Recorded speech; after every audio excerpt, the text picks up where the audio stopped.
Here comes the monster among men. The following contest is a steel cage match. Making his way to the ring, weighing in at 385 pounds, Braun Strowman. The earth is trembling with each step.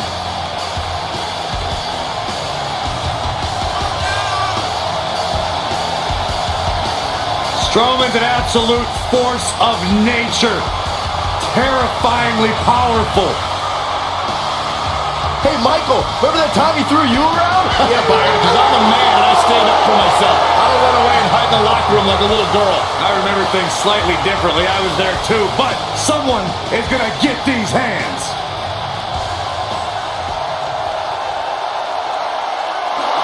Here comes the commish.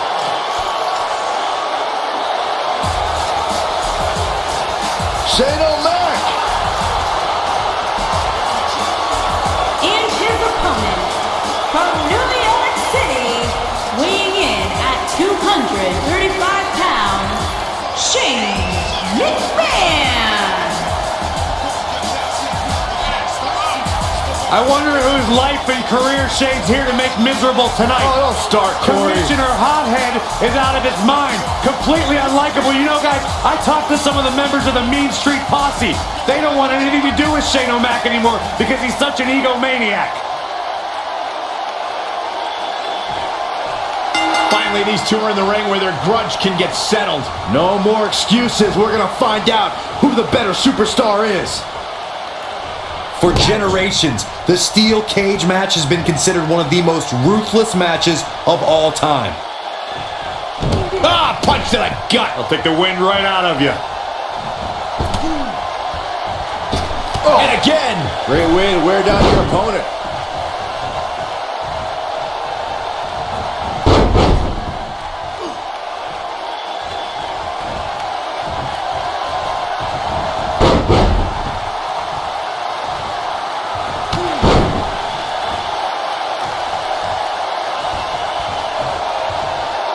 Over the years, guys, I'd say we've come to expect Shane McMahon to do some crazy things in the ring, but I don't think anybody expected to see him leap off the top of the cell at WrestleMania 32.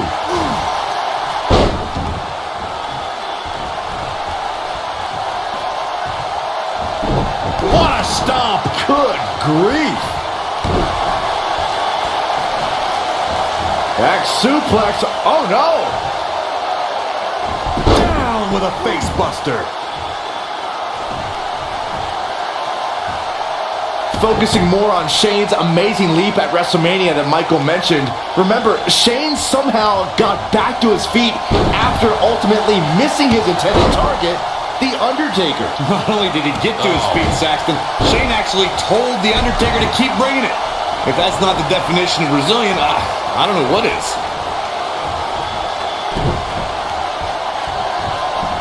The steel cage is a massive enclosure that stands 15 feet in height.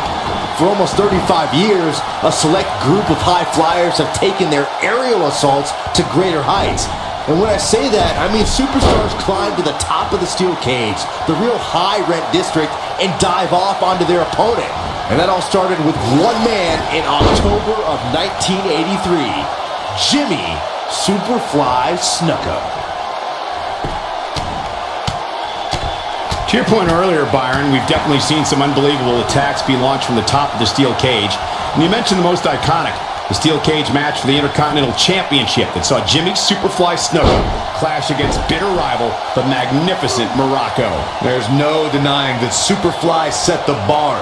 You look over the years to people like Jeff and Matt Hardy, Eddie Guerrero, Kurt Angle, and Chris Jericho. They continued to push the envelope and executed unbelievable attacks from the top of the cage. And watch Rikishi take flight off the top of the steel cage. Wow.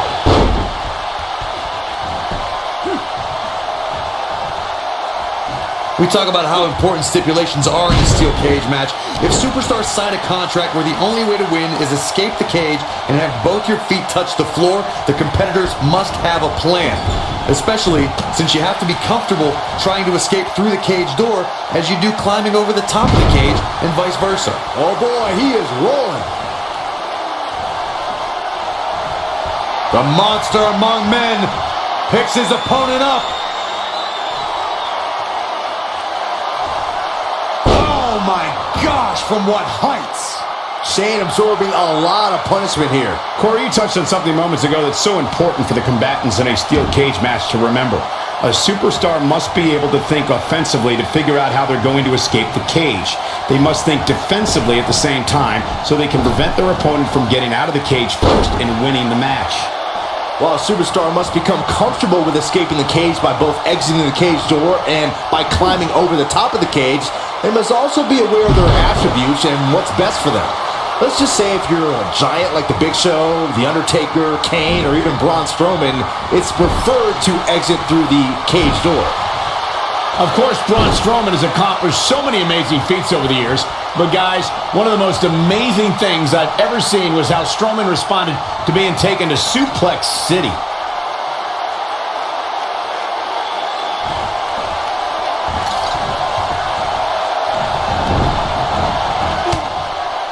A quick reversal by Shane McMahon. Ooh! Boom, what impact! Clothesline! As Michael alluded to, Strowman reacted to being taken to Suplex City by actually popping right back up from Brock Lesnar's German suplex. I mean, stuff like that just is not supposed to happen. You know, Byron, not only did Strowman immediately pop back up, but then he proceeded to manhandle, or should I say, monster handle, Lesnar like we've never seen before. Big time hammer fist.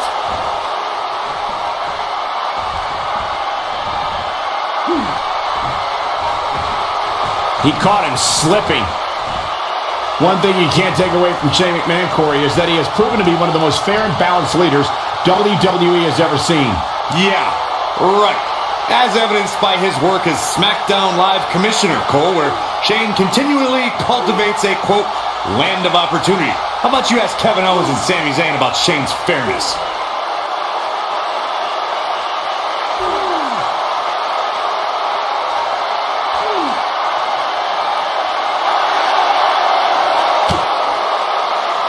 Oh, and he slips out. Wow, looked to me like he had it locked in pretty good.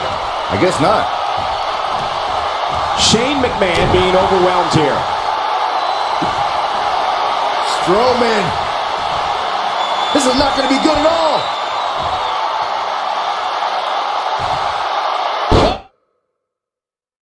Oh, Braun Strowman slamming into the mat. That's what he was looking for, Michael. Shane McMahon's chances just went from bad to worse. He's close to being done here.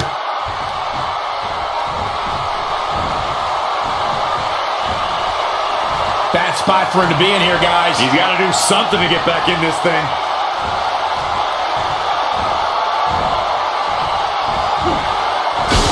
Beautiful technique. Shane absorbing a lot of punishment here.